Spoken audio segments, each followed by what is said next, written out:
Good evening, everyone. It's so nice to see your lovely faces this night as we talk about the updates on Alzheimer's disease and other dementia.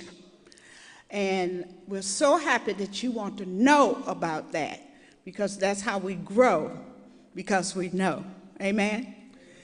At this time, we're going to ask Deacon Perry Murdoch to do the opening prayer for us.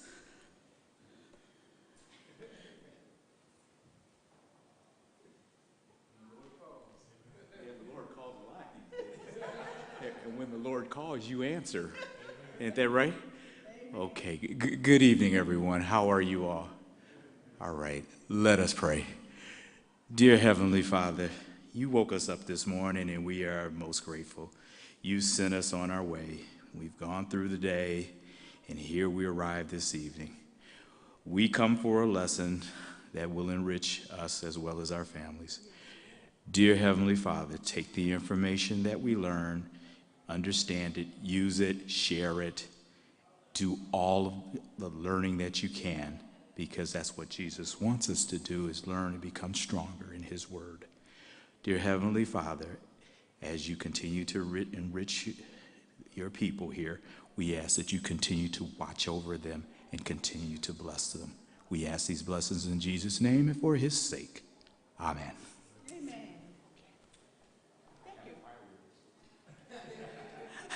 Thank you, Deacon Murdoch. I just want to interject that Brother Murdoch was ordained as deacon this past Sunday. So that's why I was happy to say Deacon Perry Murdoch. Thank you. So at this time, we're going to begin our session for tonight, and we have our coordinator or facilitator, Sister Deborah Cloud, who is the overseer of the Alzheimer's support group here at Olivet Institutional Baptist Church. So at this time, Sister Deborah Cloud will come forth. Sister Cloud.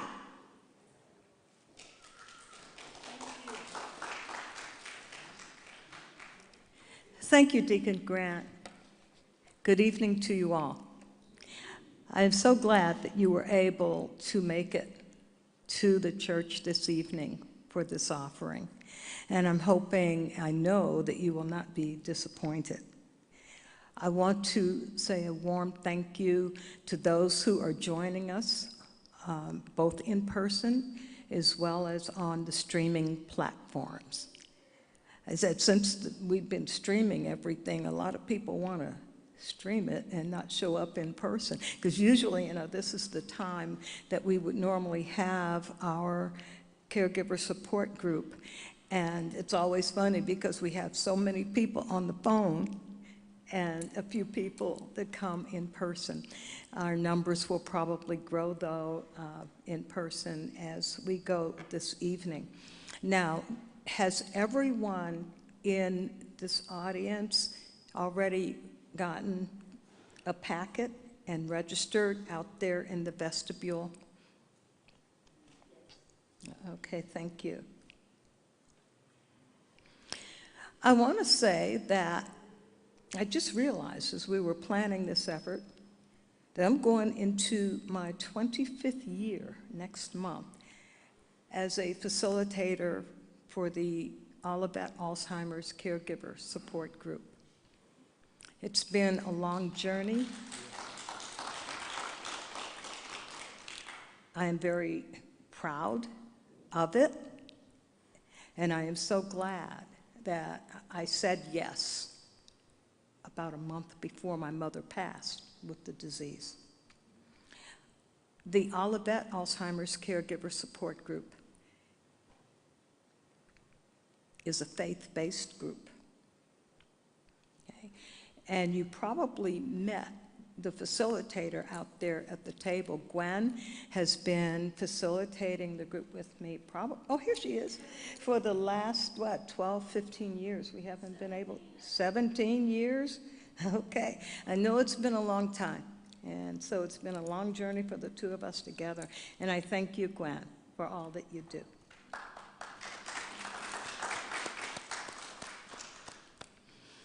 The other thing I want to point out is that the Olivet Support Group is part of an outreach ministry here at Olivet.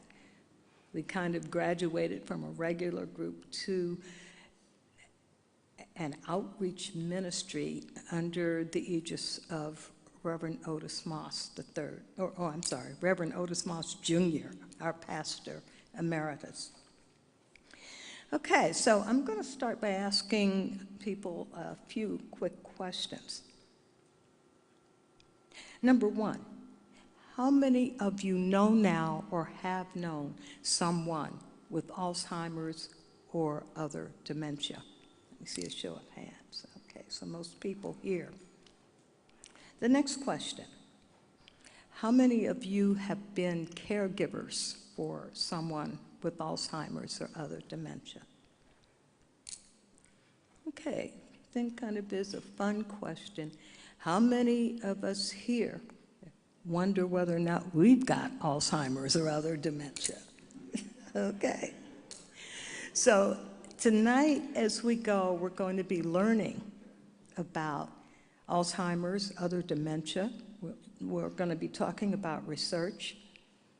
We're going to be talking about treatments, the incidence and prevalence of the condition, legislature that is already passed and what we're hoping to pass.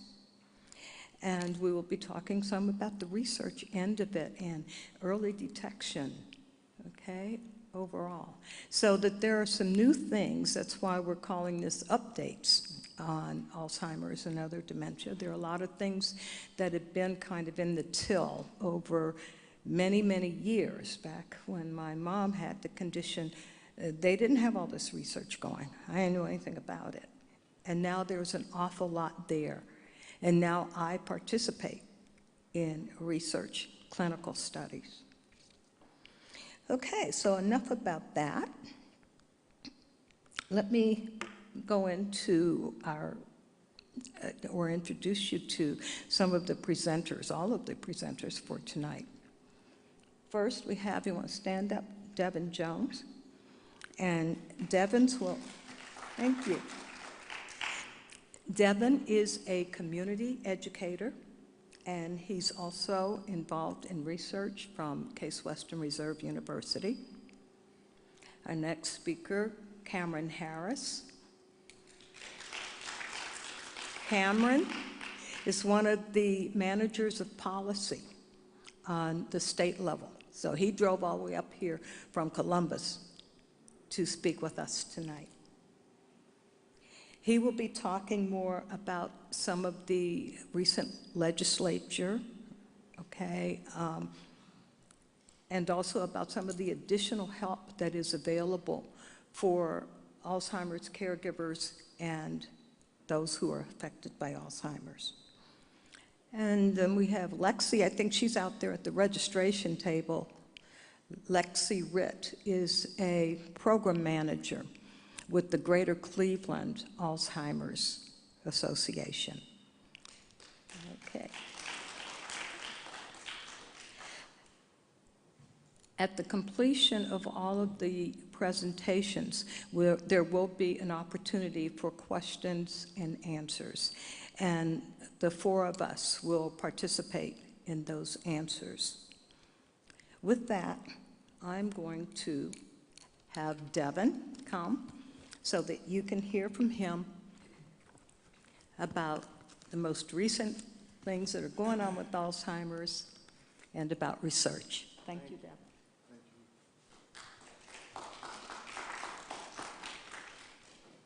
Hello, everyone. How's everybody doing this evening? It's good to see everybody. Thank you for coming out. It was not a far drive for me. I live right on 86th Street. So I thought about walking, but it's after dark, so I'm gonna ride home. Thank you all for coming. I'm excited to speak with you all this evening. We're gonna cover a couple of things while I speak.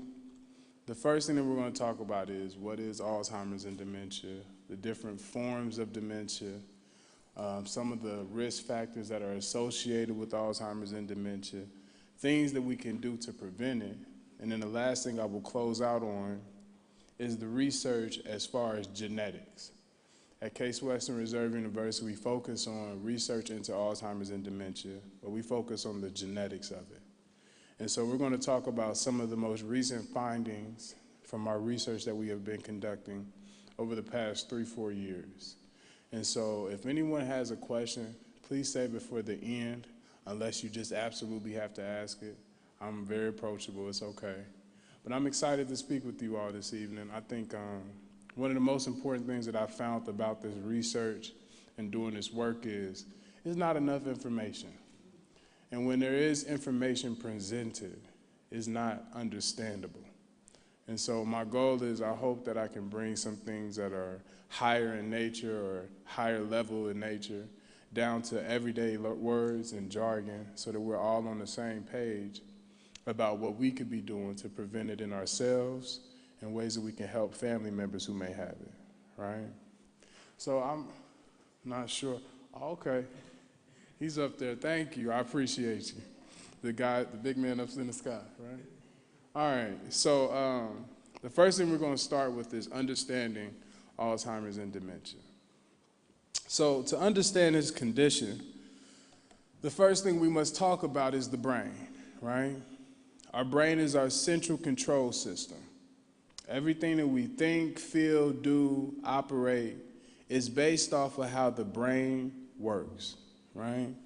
And so all of those thoughts, feelings, emotions, and responses that we have through the body, it is happening through something called neurons in our brain, right?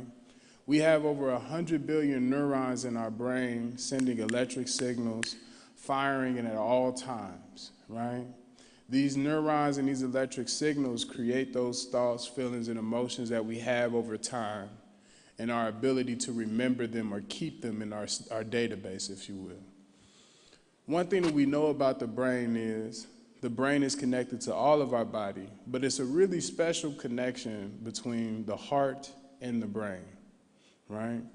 25% of the blood from every heartbeat goes to our brain. So when we move forward and we talk about risk factors such as high blood pressure and things of that nature, we'll be able to see the interconnected nature of our body and how certain things in our body impacts our brains, right? Last thing about the brain is when we talk about Alzheimer's and dementia, we know that it's a progressive brain disease, right? Before we go there, I want to ask a quick question to the audience. Raise your hand if you know the difference between Alzheimer's and dementia. Okay. So I'm going to go through this quickly. When we talk about dementia, right? It should be the next slide, actually.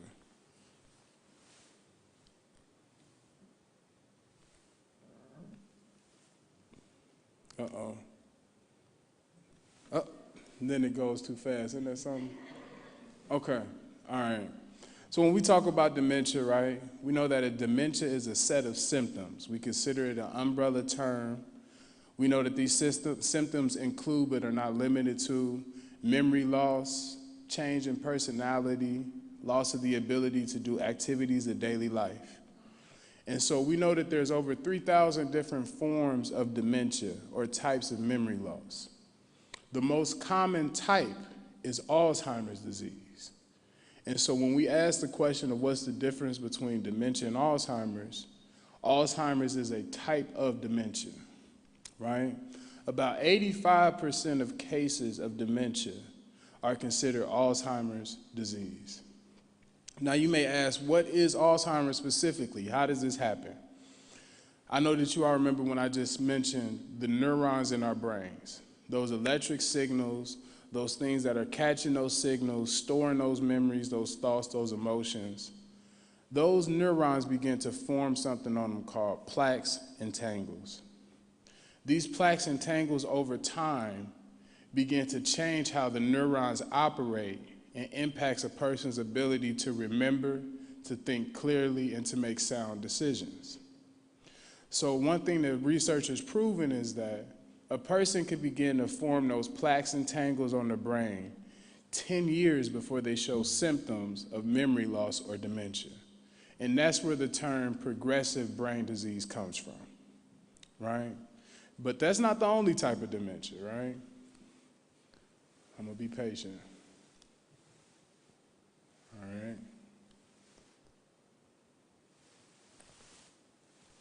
Look at that. I knew it. I knew it. I think it's because I'm not pushing it hard enough, actually. Okay. So like I mentioned, Alzheimer's disease typically takes up the majority of cases of dementia that have been diagnosed. But there are other forms as well, right? We know that there is a vascular dementia. I was so excited to use the laser. So we know that there's a vascular dementia, right? When we were talking about earlier that connection between the brain and heart, vascular dementia is very closely related to that. It talks about how much blood is getting to the brain and how that impacts the functioning of the brain. Then you have frontal temporal dementia, which impacts the frontal lobe of a person. And so the frontal lobe is decision-making, logic, reason, thoughts, emotions, creativity. And so over time, those different capacities begin to be impacted. And then we have dementia with Lewy bodies, right? So dementia with Lewy bodies is more associated with a person's nervous system and how the different nervous systems impact the memory and the functioning of the brain. And so a lot of cases of dementia with Lewy bodies is often associated with cases of Parkinson's disease. And so often they consider Parkinson's to be a type of dementia. And when they talk about that, that's the connection between Parkinson's and Lewy bodies dementia. Okay. So moving forward, a lot of people ask, what are the risk factors for Alzheimer's and dementia? And I think, to be honest, depending on what researcher you speak to and depending on what discipline they work within, the answers may differ slightly. And so the way I talk about it, I say that there's 4 risk factors for Alzheimer's disease. The first one is age. The older that a person gets, the higher risk they are for developing Alzheimer's and dementia. That doesn't mean that it's a normal part of the aging process, but like I said, the older that a person gets, the higher risk they are for developing it. And then these 3 here, right? So we're going to go with the first one, genes and family history. So what we have learned for most diseases, right, chronic diseases like diabetes, heart disease, strokes, all of those different types of chronic ailments, genetics plays a large part into it, right? Taking it a step further, there are certain conditions such as obesity that are associated with genetic makeup and family history. There's no difference with Alzheimer's disease. Genetics plays a large role into it. So the research study that I work on, the people who run that research study, they were a part of a team that found one of the first genes associated with Alzheimer's disease, which is called APOE4. One more time, APOE4. When I conclude this presentation, we're going to talk about some of the research that's been done around that gene and races and ethnicities. But the first risk factor is genetics, right? Genetics and family history. Then the second one, environmental factors, right? When we talk about environmental factors, it comes down to this concept called social determinants of health, right? What is someone's access to fresh air, fresh water, fresh groceries, medical care, education, employment? All of these different life circumstances and factors impact someone's risk factors for developing Alzheimer's and dementia and any other condition, honestly. If a person doesn't have access to fresh foods, they're more likely to develop diabetes, heart disease, all of these different chronic ailments, right? And so when we talk about environment, we're talking about what is the impact of someone's surroundings on their internal operation, right? And then the last one, lifestyle choices. There's a part of accountability for all of us, right? What we choose to put on our plates, what we choose to do as far as physical activity. And so some things that have been shown through research is a person who is more likely to be socially active, they're at a lower risk for Alzheimer's and dementia. a person who is shown to be physically active or physically fit. They're at a lower risk for developing Alzheimer's and dementia. And so we know that there are certain things that a person can do on a day-to-day basis that heightens their risk or lowers their risk for Alzheimer's and dementia.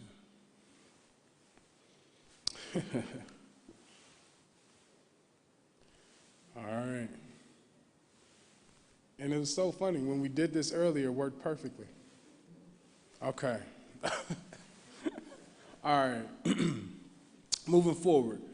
So keeping that same line of thinking about those risk factors, which is age, genetics, environment, and lifestyle, what is the story of our health, right? What are the things that we must be aware of when we talk about lowering our risk for Alzheimer's and dementia? And so they have a really good graphic here, because the most important thing that we can do is know our numbers, right? So number one, knowing our blood pressure, like I mentioned before. We know that a person is at a higher risk for developing Alzheimer's and dementia if they have high blood pressure that goes untreated, right? We know that there's a serious connection between the operation of the heart and the operation of the brain. And one of those key indicators is blood pressure. Number two, blood sugar, right? When we talk about the A1C specifically, we know that a person who has diabetes that goes untreated is at a higher risk for developing Alzheimer's and dementia. Now, there are some debates, because I keep highlighting the word untreated, right? When we think about some of the different interventions for high blood pressure or diabetes, those different interventions are helpful depending on the person and the circumstance and preventing memory loss. Moving forward, weight and BMI, right?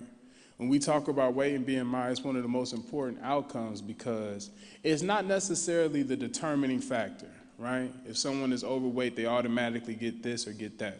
That's not necessarily what that says. But what it is an indicator of is their lifestyle. And so if a person is obese or larger and has a physically fit lifestyle and things of the sort, they may be healthier than someone who has a higher BMI and is not physically active. And so it's not necessarily a determining factor, but it's important to think about when we're looking at what are some of the lifestyle choices and lifestyle circumstances that can impact our risk for Alzheimer's or dementia. And then the last one, cholesterol, right? I'm even nervous to get my cholesterol checked. This is a serious topic, because we know that certain foods can be good cholesterols, like your avocados, like certain oils like coconut oil. But we also know that there's bad cholesterol, like in Popeyes or KFC, right? Right? They said they weren't going to serve it tonight. I was a little disappointed. I'm kidding. But we know that our cholesterol is one of those important numbers to know as well. And so when we think about the story of our health and focusing on those lifestyle choices, these 4 indicators are really important to look at and to think about when you want to know, where are you, right? What is the progress, or what point in state am I at, right? Moving forward.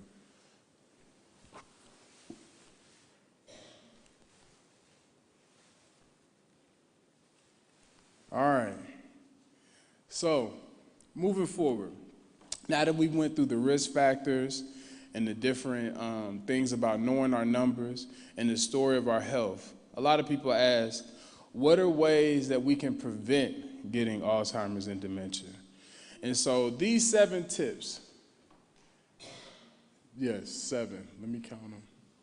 3, yes, 7, I'm sorry. Yeah, these 7 tips, and I just did this presentation earlier this week, it's ridiculous.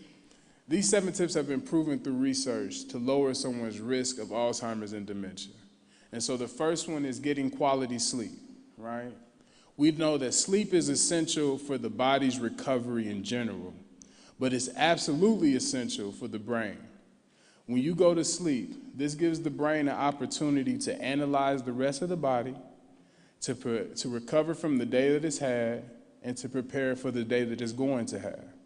So getting quality sleep is paramount to having better health outcomes in general. Then number 2, being smoke-free, right? What we have seen through research is an individual who smokes is at a higher risk for Alzheimer's and dementia.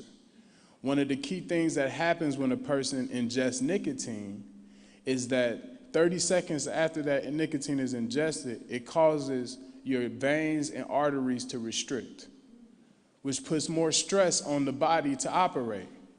It's ironic that some people would consume nicotine to relieve stress, but it puts the body under more stress. And so being smoke-free is one of the key things you can do to prevent cognitive decline. Then number 3, taking care of your mental health. I think a lot of people are often quick to say, hey, that person has memory issues, or that person has this or that. But the secret is that if a person is overstressed or has been traumatized and it goes untreated, those symptoms appear just like memory loss. Our minds have a very funny way of either avoiding trauma or dealing with stress. And so we have to be very cognizant of the fact that we take care of our mental health, and that improves our cognition, that improves our memory. The number 4, getting moving, right? An active lifestyle. And I think people often conflate an active lifestyle with being a bodybuilder, right? Right? Y'all can tell I'm a bodybuilder, right? If you have questions about that, I can take that later, right? But when we talk about getting moving, one of the things that research has shown is if a person takes 30 minutes, 3 days out of the week, and does consistent movement, whether that's walking, stretching, weightlifting, biking, line dancing, 30 minutes, 3 times a week, they lower their risk of death, right? So physical activity is very important. And another thing about physical activity is it releases something called endorphins. These endorphins are the body's natural way of feeling joy or happiness. And one of the key ways that endorphins is released is through exercise. Then number 5, eating healthy, right? When we're talking about eating healthy, this is actually a snippet of a larger presentation. This presentation is about an hour long, healthy living for the brain and body. And so you're getting the express version of it. But they do have tips about eating healthy. And so I'm just going to talk about a couple of them. Number 1, whole foods, eating a whole food diet, right? Single ingredient items, whether that is whole grains, fruits and vegetables, lean meats. All of these things are essential. When we talk about things that are inside the grocery store, within the aisles or the freezer department, we're talking about things that are frozen or processed. And they typically, in most cases, have ingredients that no one could pronounce, right? And so when we're talking about eating healthy, it doesn't necessarily mean changing everything that you eat, but instead finding good substitutes. And I'll give an example. We know that sour cream is high in fat and high in carbohydrates. But if a person was to replace sour cream with plain Greek yogurt, it's a higher protein option, and it doesn't have as much fat or cholesterol in it, right? Or carbohydrates, excuse me. And so with small fixes like that that I've learned that have been very effective in helping me. One of the books that I would suggest is this book called Eat This, Not That. It's called, it's very simple, very good at marketing. Eat This, Not That. And it's all about the things that you love to eat, whether it's that Philly cheesesteak or the macaroni and cheese, making small edits or revisions to the things you may go out and eat and making them at home and making them healthier. So eat this, not that. Number 6, challenging yourself, right? One thing that we know is that a brain that is used is a brain that is healthy. Reading, challenging our brains with games, not Call of Duty, right? Challenge ourselves with games like Monopoly, Phase 10, playing cards. All of these things help challenge our brain. And when the brain learns something new, whether it's a new word or a new hobby or a new skill, it creates new neural pathways in the brain, which makes your brain more usable. It makes the storage capacity larger. And so learning new things keeps the brain moving, active, and raises its capacity. So challenging ourselves is really important. And then the last one is staying connected. When we talk about staying connected, it's so important because when we were going through COVID and that large amount of time where we were sequestered within our quarters, one of the things that happened is people were socially isolated. And so cases of Alzheimer's and dementia rose by 17% in that very small year and a half, 2 years. And so it's really important when we talk about social connection and being connected, what it does for the body and the brain.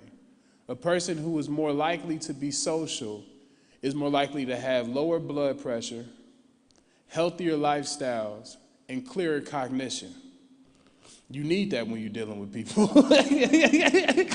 right? But being social is important. And so just to sum up those 7 tips to be healthy and to make sure that you have a healthy brain is getting quality sleep, being smoke-free, taking care of our mental health, getting moving, eating healthy, challenging ourselves, and staying connected. And so I'm going to move forward to the last slide that I have before I pass it off to Mr. Cameron Harris. If we're going to get there, we're going to get there. And I think I'm on time. All right. Oh, before we get to the research, I forgot that you wanted me to talk about the different medications. So when we talk about Alzheimer's and dementia, we want to make sure we do those lifestyle things to prevent it. But in the case that we are caring for someone or you may have it yourself, here's a graphic to talk about where we are as far as interventions, right? And so it's a nice timeline, right? When we look at 1906, this guy here, a German scientist and doctor, Dr. Alois Alzheimer's, he named it after himself. He's the one that found this, right? And so you see 1906, almost 100 years, or a full 100 years, until the first medication was made, which is Aricept. And if you see up here at the top, it says treat symptoms. And so we know we have certain symptoms for Alzheimer's and dementia, like agitation, memory loss. Aricept was made to treat those symptoms. And as we look at the timeline, we've had various different medications created to address those different symptoms. But in 2021, we had a big breakthrough. What we found is that instead of treating the symptoms, how about targeting those amyloids, right? Those amyloids are those genes like APOE4 and other amyloids on the brain. How about we target those and try to prevent or stop or slow down the progression of the disease? And so these new medications have been on the market for some time now, and they have shown anecdotal effectiveness. But there's a couple things that is clear. Number one, it may slow down the progression, but it doesn't stop it, okay? Number two, you have to be in early stage of it. It's not necessarily prescribed to people who are in later stages. And then number three, it doesn't necessarily bring someone's memory back. And so that's where we are with drugs and things of that nature now. And it's really an uphill battle to really understand how to treat it. And so that's why I try to preach prevention to everyone and making those small changes on a day-to-day basis, because it's a little bit more challenging with the interventions that we have. Not saying they don't work. I would never suggest to someone, if you have the option or a loved one, not to try it. But we know that there's some challenges and some hurdles to overcome as we're looking for a new intervention. Moving forward to my last slide. You're on his time. Okay. I'm sorry, Cam. Okay. All right, so here's the last slide. When Deborah asked me about research, I reached out to my boss. I try not to talk to him too often. I called him and I said, hey, we need something that updates us what's happening. And so he sent me a slide with 4 different boxes that looked like this. I said, no. And so me and him spoke over the phone and we talked about what does this mean? Because I would have came to you all with nothing at all. And so to make it clear, we spoke of that gene earlier called APOE4, right? This graph here shows the prevalence of APOE4 by race or ancestry. And so what we learned is that individuals who are Japanese have the most APOE4 or the highest prevalence of it. But ironically so, this population here is the least likely to develop Alzheimer's and dementia on a global scale. And so what we found is that those other risk factors, right, the lifestyle, the environment, the age, those play a really large role in someone developing Alzheimer's and dementia. That doesn't mean that APOE4 is not a risk, right? But those other factors we had talked about earlier are important as well. And then over here, it's harder to see this one. But what it talks about is how much of a risk really is APOE4. And so this graph here, it shows that individuals who have been diagnosed with Alzheimer's or dementia and have the APOE4, they had a higher prevalence of being diagnosed with Alzheimer's and dementia. These individuals down here, they still were diagnosed, right?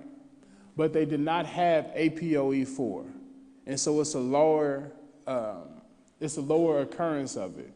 And so this graph here shows that APOE4, it does increase risk, but now it's all about figuring out to what degree and how do those other risk factors play into them. And so this is just a small, update about what it looks like on the genetic side of research. About 3-4 years ago, the NIH truly made a commitment to creating a global database where we can look at genetic materials and information.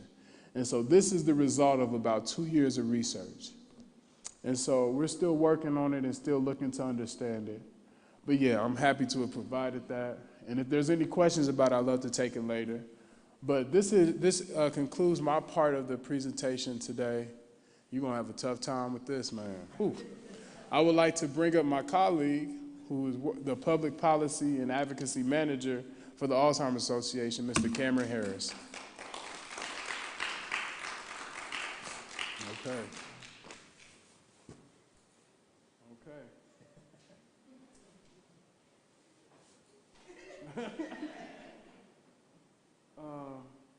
Look at that. That's so irritating. All right. Yep, there we go. Perfect, man. Thank you. Let's give Devin a hand for that phenomenal job. He does a lot of the work that I cannot do. A lot of the science, he did a phenomenal job at really breaking it down. And as I'll talk a little bit in my presentation, what we do in public policy and advocacy is directly connected to the work they perform and the work they get to continue to do. We work hand in hand, and we tell their story, right? We tell your story as caregivers of people who have experience of people living with the disease, and then the other half of our job is to tell the story of what the research is saying. And so, well, good evening. Again, my name is Cameron Harris. I serve as a public policy manager for the Alzheimer's Association here in Ohio. And I'm going to talk a little bit about the updates that we have in public policy. I want to start off here with our federal public policy. So I'm going to start with federal and go to one of our state priorities. First and foremost, everything that we do at the Alzheimer's Association as it relates to public policy and advocacy is always bipartisan, right? And you'll see a theme throughout my presentation here, why that's necessarily important. You don't got to be a public policy expert or policy expert to know why that's important, especially in today's political regimen that we see on a day-to-day basis. We understand that this disease is no respecter of persons. Doesn't matter if you're from a rural, urban, suburban area, white, black, Hispanic, Japanese, and so forth. This disease affects everybody. This disease does not care, or other forms of dementia, does not care if you are a Republican, a Democrat, or otherwise. So we say at the Alzheimer's Association, and one of the reasons why we work in a bipartisan fashion is that Alzheimer's disease and other dementia is not a red issue, it's not a blue issue, it's a purple issue, right? When these two parties come together, we get purple, and obviously, as you know, that's our color, right? Just a really quick update. So, as you all know, the election is coming up. Those who may not be familiar with our governmental system, or just a refresher, if you will.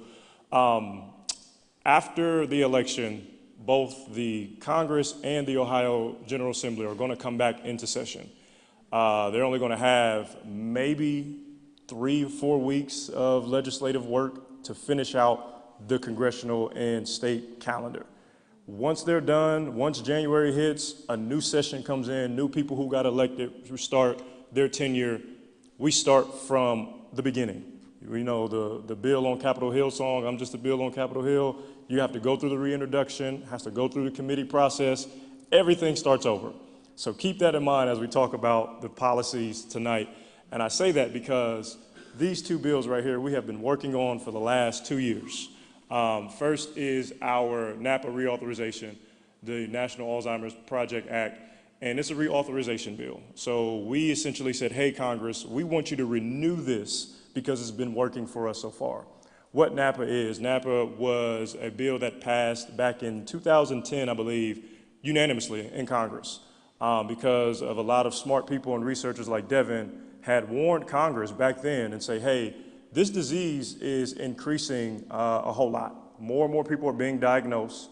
We have an aging population that's going to be moving into this space of older adult care, older adult living, and then, of course, developing Alzheimer's disease or another form of dementia.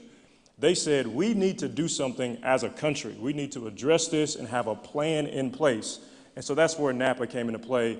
And NAPA is how we look at what's happening as the country, as we move forward. What can we do to lower our risk? How can we better fund public health programs and departments? How can we raise awareness and so forth? So that's what NAPA is, and it's a reauthorization. It was set to expire.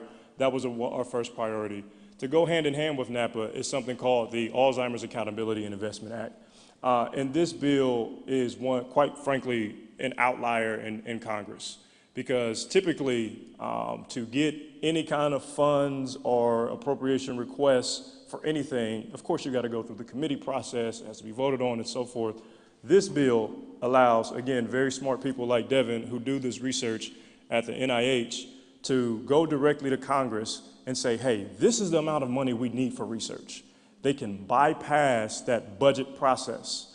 And that obviously has helped us in the past. We want to continue that because, again, we're an aging country. More and more people are being diagnosed with this disease.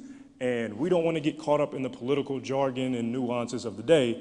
And so that's why that bill was important as to why we needed that to get passed. So we've been working on this bill, these two bills for the last 2 years. And I'm happy to report, as the slide will move to the next slide, I'm happy to report that both of the bills have passed. They passed the House, and they have passed in the Senate. And as of earlier this month, there it is, as of earlier this month, both of those bills were signed by President Biden and have been signed into law. Yep, thank you. You can clap for that. That is, that is a huge win for all of us because it is, one, showing the commitment Congress has to care for our loved ones who have this disease, right? This is a perfect example of how Congress is supposed to work. When there's an issue, there's a problem, we need to come together regardless of political party and get it done. People like Deborah and other advocates all across the country have been meeting with our congressional members, tell their stories, share their why, and say, hey, this is why this bill needs to be passed. So I'm happy to report that those two bills have been passed, and now we're working on one more bill that we're waiting to get through the legislature down in D.C. The next bill, if the slide will go, there we go. The next bill is called the BOLD Infrastructure Act. And what BOLD is a bill that, again, would renew funding for, again, people like Devin, who do really smart and good work, who performs all of this research, and that's telling and informing us, hey, if we need to ensure that to lower one's risk, we need to put in place education and programs and resources to help communities do that. And so what this does, this allows the federal government to help release funds to, again, share across the states to ensure that there are dollars filtering down to help reduce our risk, to help raise our awareness about what's happening, or raise our awareness about this disease so that we can do things like this, help grow our support groups and so forth. So that bill is one of our priorities right now. It passed the House, happy to say, but right now it is sitting in the Senate. And as you know, we are in the middle of an election season. So right now, Congress is on recess, if you will, and they're coming back after the election. So we are going to hit the pavement hard to ensure that this bill gets passed before January, because if this bill doesn't get passed before January, as I stated earlier, we're back at ground zero. We have to start the process all over again. We're confident in our bill. We believe that we can get it done, but we would love to get it done now. It's already passed the House. We don't want to go back through that again or reintroduce it in the Senate again next year.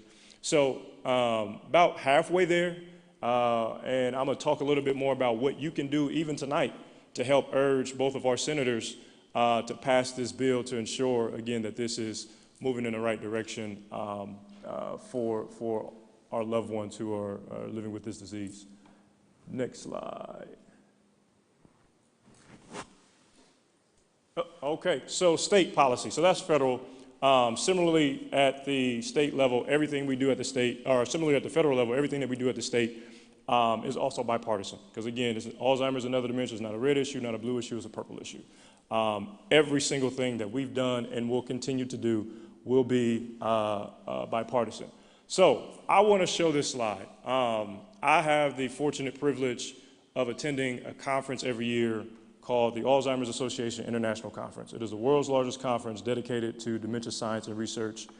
People literally from all over the world come and attend this conference, and they share their research, they share their data. Devin has been, I know, in the past, and all of his colleagues and friends.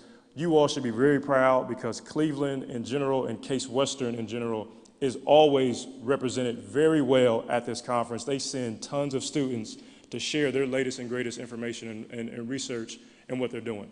I say all that to say, going on 2 years now, this data, for the first time ever, released at this conference was county-level estimates of the prevalence of Alzheimer's disease for every county in the country.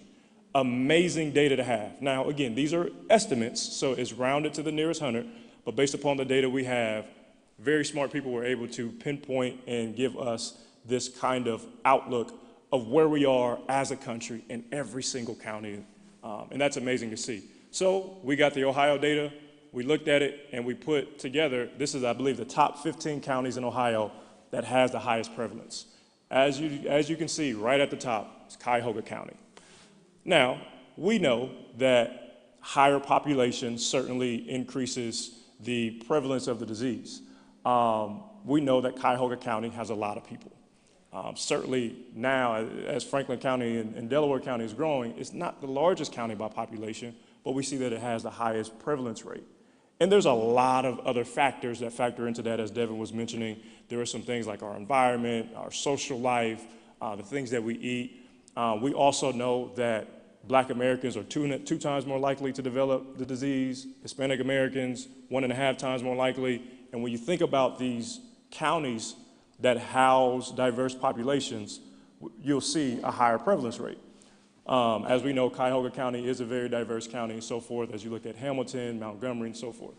However, what's really interesting about this, right, as you can see, and you can conclude that, yeah, a county that houses a major city would and should have a higher prevalence rate, but when you look at some of these smaller and rural counties, their prevalence rate isn't too far behind than some of these major counties. And that should be concerning. When we look at some of these smaller counties, rural counties, They're not as diverse as a Cuyahoga or a Hamilton County or a Franklin County.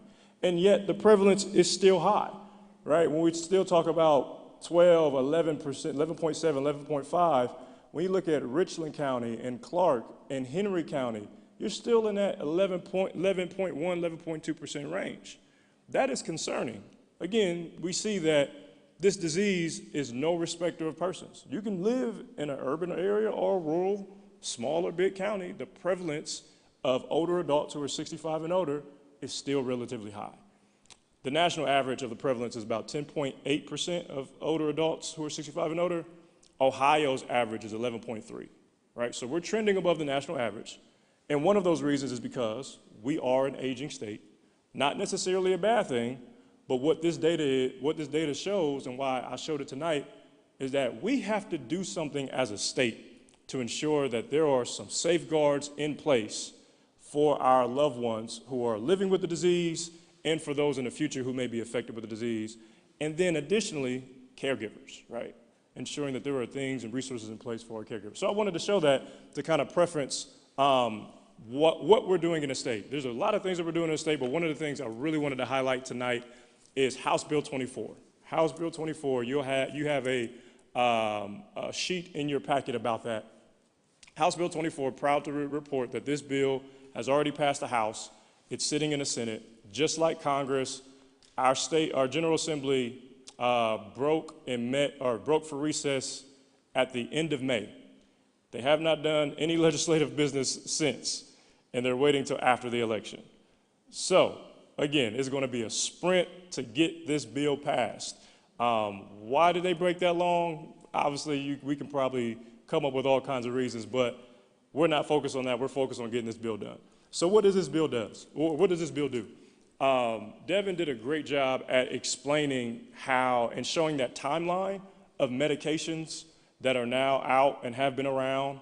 And one of the treatments that he mentioned slows down the progression of the disease.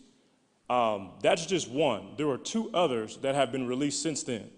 Leqembi, which was 2023, that's FDA approved, and donanemab, which just got, or Kinsella is now the shelf name, got approved earlier this year. So the science is moving at a remarkable pace to slow down, to have treatments to slow down the progression of the disease. However, what good would it be to have a treatment if insurance doesn't cover it, right? And this is what this bill focuses on. This bill focuses on to ensure that Medicaid and private insurances can cover when a physician requires a biomarker test. A biomarker, we already have an understanding of what a biomarker is, the tools and technologies that are used to measure the biological changes that are happening in your body. We use biomarkers now for things like breast cancer. We use biomarkers now to measure our cholesterol, but there isn't a biomarker yet that is FDA approved to test for changes in your brain or test for some of those hallmarks that Devin mentioned that are identifiers to say, oh, this is Alzheimer's disease, or maybe this is Lewy body, or maybe this is frontotemporal. These are all biological changes that happen, as he said, 10 years before any symptoms show up. So what we see now is that there are emerging tests that will be approved sooner than later that is able to test these biological changes in your body. How great would it be to walk into your doctor's office as you get a routine checkup, they say, hey, well, let's do your dementia blood test. There are blood tests right now in clinical trial where they just take a simple prick of your finger and they're able to detect the biological changes that are happening in your brain. Not yet FDA approved, but it is coming soon. As I mentioned about that conference, about Alzheimer's International Conference, one of the key findings, again, last year, was a blood test biomarker for dementia. Just a simple prick of your finger, test your blood to be able to see if you are at an elevated risk for developing dementia. How great would that be, church? To know that we can walk in our doctor's office, right? So that sounds futuristic, but it's here. It's here, it's in clinical trials, it's being tested, and what we're trying to do as a state is to put our residents in the best position possible so that if your doctor says, you know what, Cameron, I think you should get a dementia biomarker test, I can have that deliberation with my family and so forth, and my insurance will cover it once this bill passes. So that's what this bill would do. This is why I wanted to talk to you tonight about it. It is wholly important because, again, it's great to have medication. It's great to know all of these other things. But if insurance doesn't cover the testing for it, then what is it? What are we really going to do? Another just quick highlight about what I really like about that bill is that all these states in purple, this same exact bill has passed these states already. This same exact bill, right? So states is not abnormal. States are already doing it. And going back to the political piece, if you know anything or just a little bit about politics, you can see that this bill passed in California and in Texas. You know that California's politics and Texas' politics are not on the same page they probably wouldn't even agree on a day of the week, right? But this bill still passed. Same for Louisiana and Illinois. This bill still passed. Again, emphasizing our work at the Alzheimer's Association, saying that we don't care if it's not a red issue, it's not a blue issue, it's a purple issue. Me and my colleagues in these states that are purple, I talk with them frequently. What happened in your state legislature? What happened in your state house? How did you handle this issue? What can I expect? And then so me and my other colleagues who are in the orange or yellow states, we talk biweekly to say, hey, this is what I'm doing in Ohio. Or, what are you doing in Washington? Because again, we're really trying to push the needle to ensure that we are taking care of our people in our states. So House Bill 24 is that bill that we're working on in the state to cover that. So how can you help? Advocacy through media. You should see a familiar face right there. Deborah Clow is one of our premier advocates. And I don't say that because she's sitting right here. I share this presentation and her face is on this presentation every time. So one of the things that we do is that we write letters to the editor, news interviews. You tell your story. That's all we ask you to do. Tell your story. Tell your why. What have you experienced? What have you seen as a caregiver or someone who has been impacted and affected by dementia? That was in the Plain Dealer, I believe, yeah. And she wrote to Senator Brown and asking for his support to get those two bills passed, and now we're working on a third one. These are pictures from our most recent trip to Washington, D.C. We take a select group of folks from all over Ohio, again, rural, urban, suburban, all over Ohio. We go to D.C. and we meet with our lawmakers. We lobby, we talk to them and tell them why this is important, why we need this bill passed. Again, another picture of Deborah and our Cleveland Executive Director, Melissa. That Alzheimer's Accountability Investment Act, this slide shows why that's so important, why people like Deborah and others who have been down to Columbus to advocate is so important. So really quickly, because I know time is fleeing, really quickly, in 2014, the National Institute of Health was only receiving 562 million, 562 or 32, it might be 32, I can't see it from the slide, but 500 million in 2014 was the only amount of money federal government was given for dementia research. Fast forward to 2024, we're at $3.8 billion, right? That is amazing to see. I've been doing public policy work for about 10 years now. I have never seen an issue area funded this much this fast. And I think it's because Congress sees and knows that this is becoming a public health crisis, right? Devin does all the great work that he can do because of the research funding that's now being poured into dementia science research. Case Western has so many researchers, and this is one of the reasons why this is the case. More money that comes into dementia science research, the more research we can get, the more treatments and therapies and things that we are able to test and figure out, the more Devins we can get around the world, right? It's researchers need this to ensure that they can keep going. And the way that it was put to me was, if we're not putting money in dementia research to attract researchers, they're going to go somewhere else, right? And so this is amazing to see. I wanted to show you, and this was all due thanks to our advocates, people like Deborah who tell the story and advocate for more money so that we can know why eating healthy and sleeping right and understanding that if you do have an APO4 gene and all these other things that he shared earlier, that helps. We do State Advocacy Day. Some of you have been down to Columbus with us, where we paint the State House purple. We've been fortunate to have videos and things from the governor, the director of Ohio Department of Aging, Director Ursula McElroy, that's her right there. She has been a huge supporter for us. Trey Addison is my boss. He's our director of the state. And this has produced phenomenal results. I think this is a video. Oh, is it a video? Is it gonna play? Maybe not. So it's from State Advocacy Day, but nonetheless, these are just pictures as I close. If you are ever interested, State Advocacy Day 1 is free. I have a save the date. As of today, April 30th is our State Advocacy Day for 2025. We would love for you to come down. We pair you and match you with your state rep and your state senator to ensure that as a constituent, you can tell them your story and tell them your why. Please feel free to talk to anybody who's been. One of the things I love about the Greater East and Cleveland chapters is that we provide a bus. If you don't want to drive down, we provide a bus for you from Cleveland down to Columbus and back up here. So that's just a cool thing. And just to close here, to really again emphasize the bipartisanship of our work, both at the federal and state level.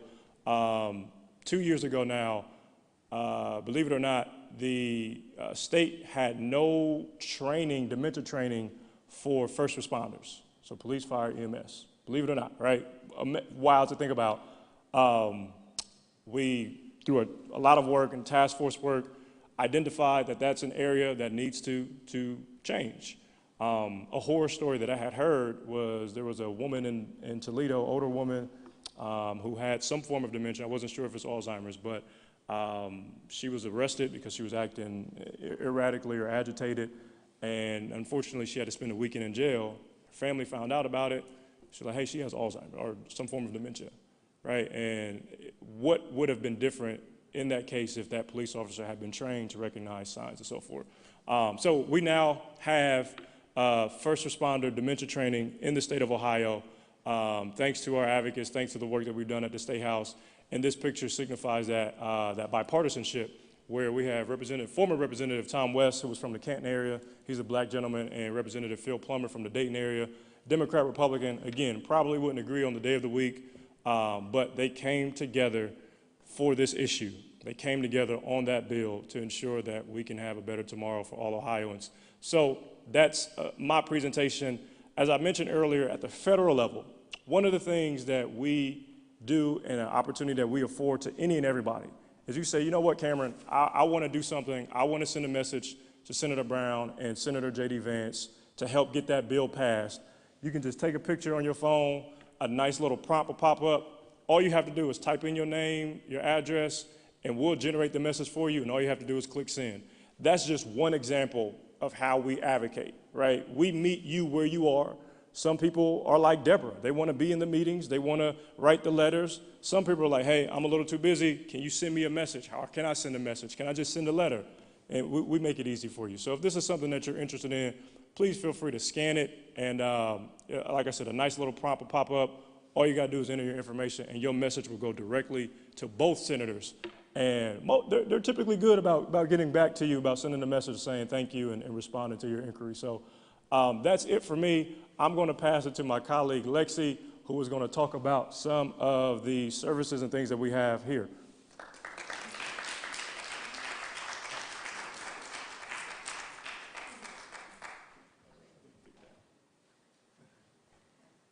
Hi, everybody. Thank you to Cameron and to Devin and to Miss Deborah and Miss Gwen and Miss Kitty who helped me run the registration, and really to all of you for just allowing us to share time and space here in your spiritual home.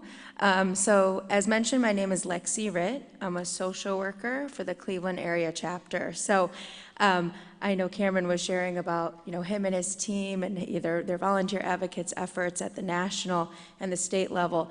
And due to their successes, for the state level specifically, we have access to grants, to state funding, that we can offer free care and support services at the local level. So, for those who are living with the disease and for their loved ones who are caring for them. So I'm not going to take up too much time because I know we want to get to our Q&A, but I just wanted to mention we really have three main pillars of our care and support services that we offer locally. Again, all free. We have community education, we have caregiver support groups, and we have one-to-one care coaching. So we actually have a support group, a caregiver support group here at Olivet. It is facilitated by Miss Deborah Cloud and Miss Gwen Ellis. There are a few members of the support group in the audience, I know that. So thank you for coming tonight and taking time out of your busy schedules. And then we, of course, have community education programs. You can view these online at your own pace, on your own time. We're offering them in communities, at churches, libraries, senior centers. So if you're curious what's being hosted in your community, in your neighborhood, feel free to give us a call, reach out. And then we also have one-to-one care coaching. So that's our staff-led service. So myself and then our full-time clinical manager, we're both master-level licensed social workers.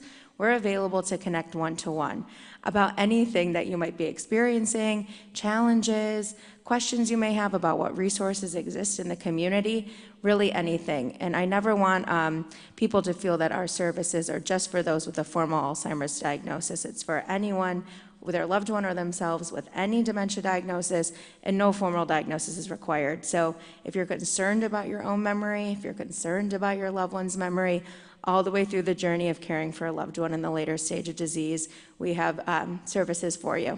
So please feel free to reach out. I have business cards in the table out in the front, which I can bring in here if you'd like. And yeah, I'm so just happy to be here, and I think I'm going to welcome everybody back up for a Q&A.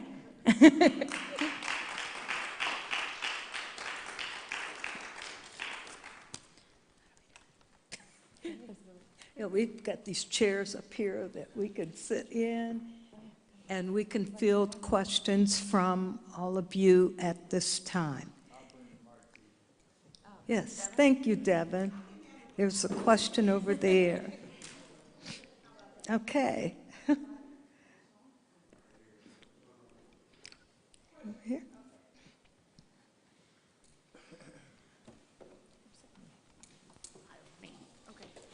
I wanted to know if in the bills that have been enacted in the various states, have they not included pre-existing conditions as in terms of getting a biomarker test? Great question.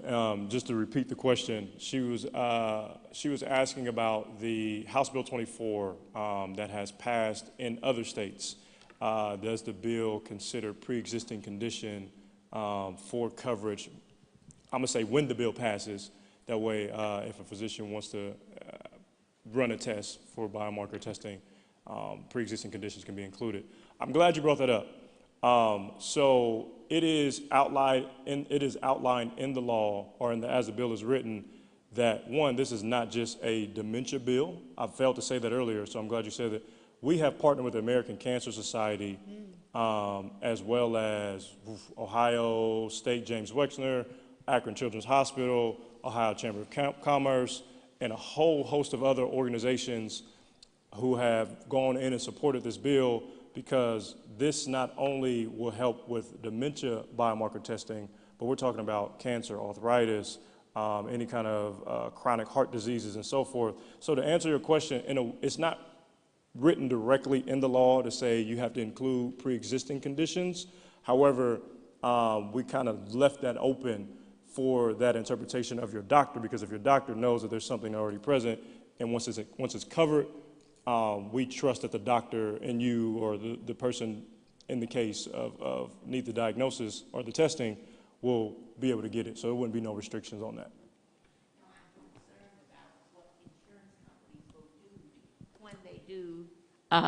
Get these test results. Yeah, so that's a great follow-up question. Follow-up question for those who may not heard was, what will the insurance companies do afterwards, after they get the test results? As of right now, and from what we've seen in other states, that has not been a financial burden or issue that has come up, but that is something you have given us something to think about, to try to get written into that law to ensure that insurance companies do not discriminate those who have pre-existing conditions. So to my knowledge, and as I said, I talk with my colleagues in other states, nobody to date has said anything or hasn't risen to the level of us yet, but thank you for that. I will take that back to our team and to make sure that discrimination doesn't exist.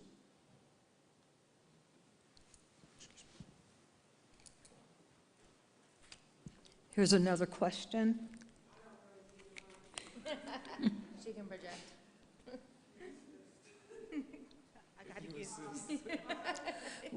We just need to make sure that the people who are streaming are able to hear the questions. Okay, my husband was recently diagnosed with vascular dementia. And it was kind of a challenge to get them to the point of saying what was wrong with him. My husband's memory is okay, but his ability to problem solve and figure out things was not okay. So when they first tested him, they gave him that little test where you do the clock, you do the, repeat the words, and I think it's like 1 or 2 other parts to it. Well, that's for memory. I insisted that he be tested in more depth than that. But I don't know, is that normal? That's the start of it, and unless we as the caregiver insist upon it, there won't be any further testing, so you won't really know what kind of dementia that person has? That's a really good question. And so I may not be able to answer it directly, but I'll be able to clarify a couple things about the diagnosis process. So typically, there are 3 ways that a person can be diagnosed with any form of dementia. The first one is through cognitive testing, like you had mentioned, right? Those memory games. And what cognitive testing is meant to do is to test different forms of cognitive capacity. And so judgment and decision making is one form of it. Memory is another form of it. And so there's 6 different households or different forms of cognitive capacity that cognitive testing tests. And so one part of it may be for memory, like giving a person a couple of names or a couple of words, and then coming back around to them to see if they remember them. But there's other parts, like the part about creating a clock. That's one about memory, but it's also about, what's the word I'm looking up? Balance and coordination of the hand and being able to write. And so that's different cognitive capacities. So the first one is cognitive testing. The second is biomarkers, as we had just talked about. And then the third form is neuroimaging, where they take CAT scans or MRIs of the brain to see what is happening within. And so if a person is not happy with the diagnosis that they receive from cognitive testing, typically they will ask their neurologist or their neuropsychiatrist if they can do cognitive or imaging such as MRIs. And so it depends on the person and the circumstance.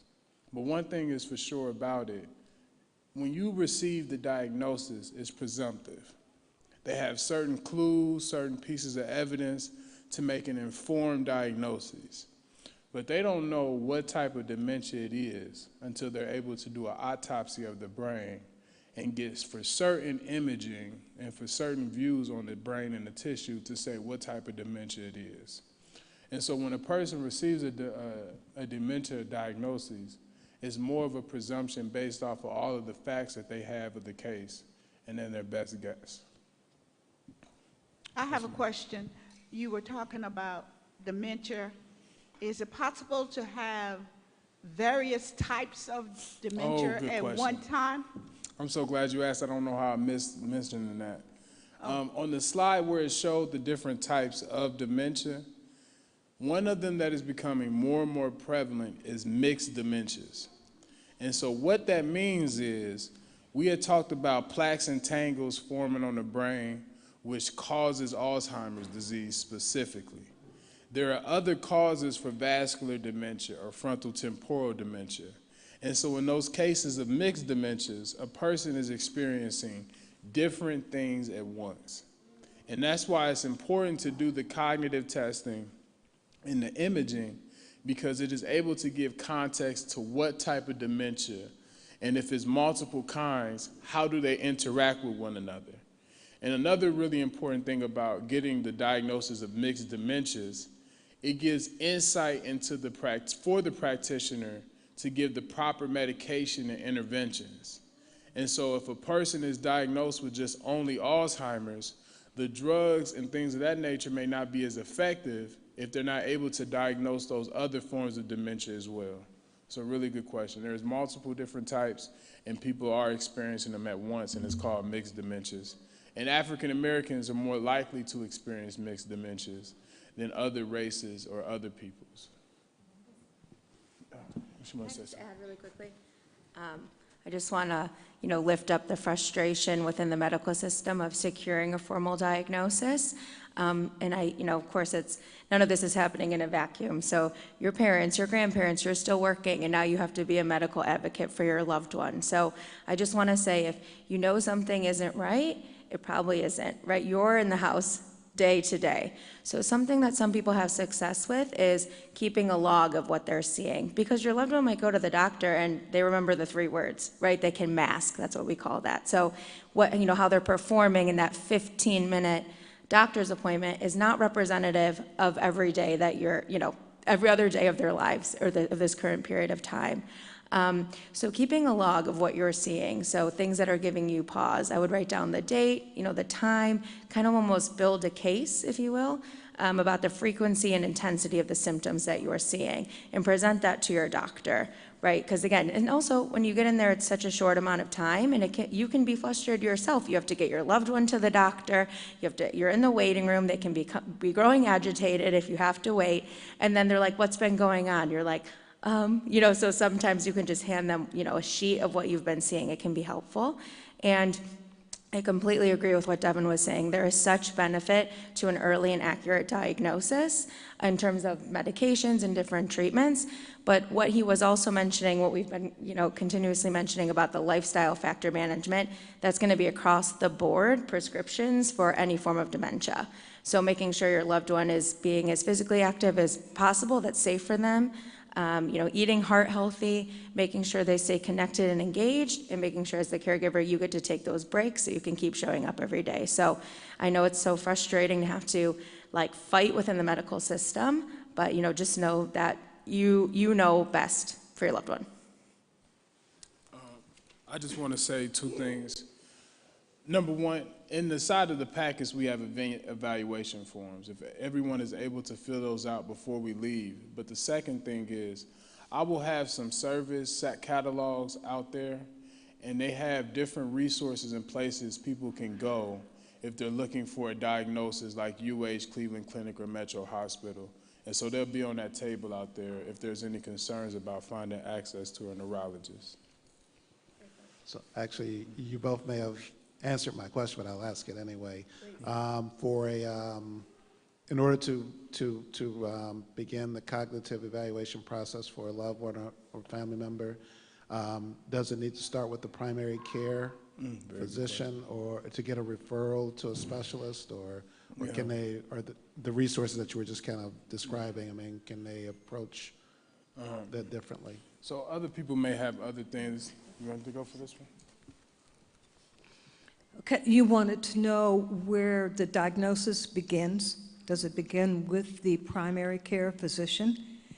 Frequently, it does. Many times, I will encourage people to contact a neurologist or a geriatrician. They seem to be more informed about how to diagnose Alzheimer's and other dementia.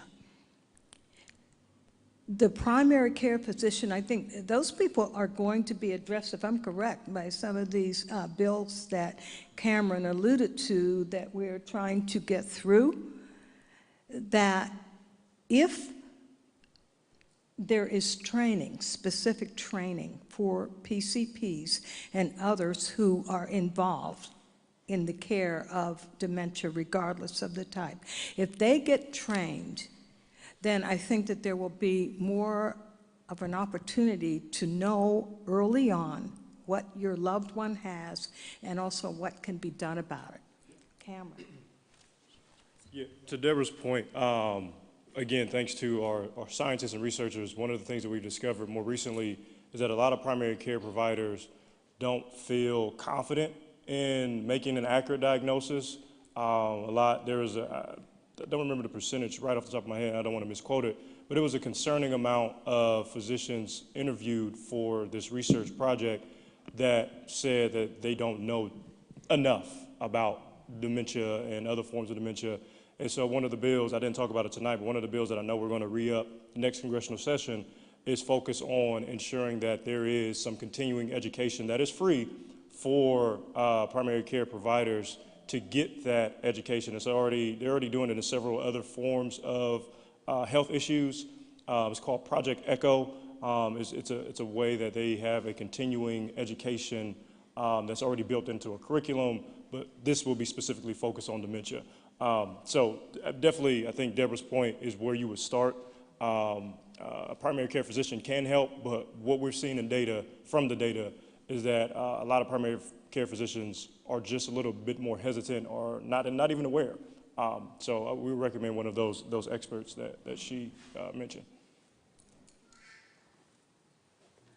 I have a brief question and a concern. We're dealing with a family member who lives alone out of state. And what we're trying to figure out is how is the best way to give support, because the person doesn't realize that she has dementia.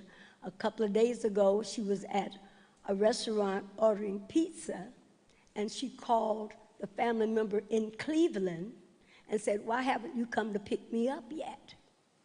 She didn't know where she was. Do you recommend perhaps getting someone to get guardianship or power of attorney for that person? She lives alone, so there's no caregiver in the home with her.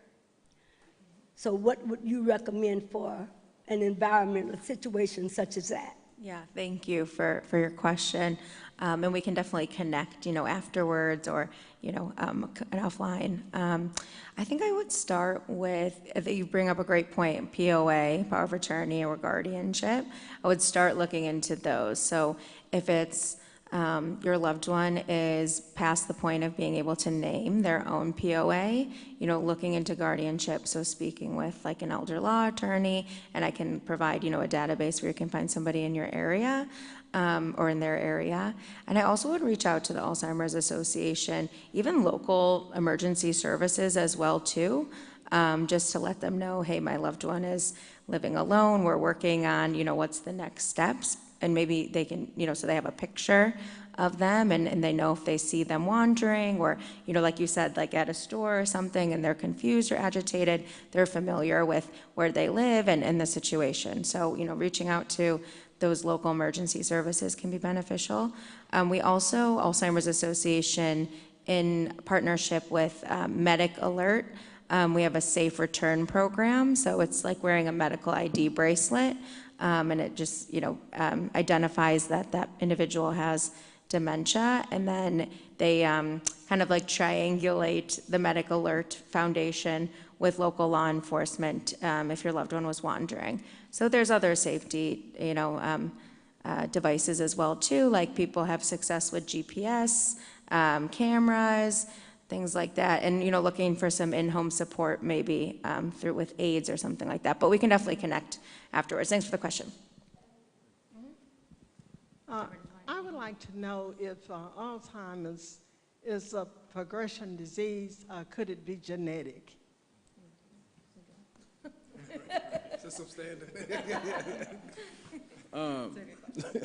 That's a really good question. So the best way that I can say it, going back to those 4 risk factors I had mentioned earlier, the number 1 risk factor is age. The older a person gets, the higher risk they are for developing it. That said, there is research that shows there are certain genes or genetic sequences that places a person at a higher risk. So genes and family history are another part of it. And I'm just going to mention this term. I don't often mention it, but depending on the crowd, there's this term called epigenetics, epigenetics. I very rarely spell it right. And so with epigenetics, it's this idea or theory that the experiences that generations before us had impacts our bloodline, impacts our day-to-day experience, and impacts our anatomy in present day. And so when we think about different things that people such as the African Americans have been through over generations, that has an impact on genetics. That's why we see a higher risk for things such as diabetes or heart disease.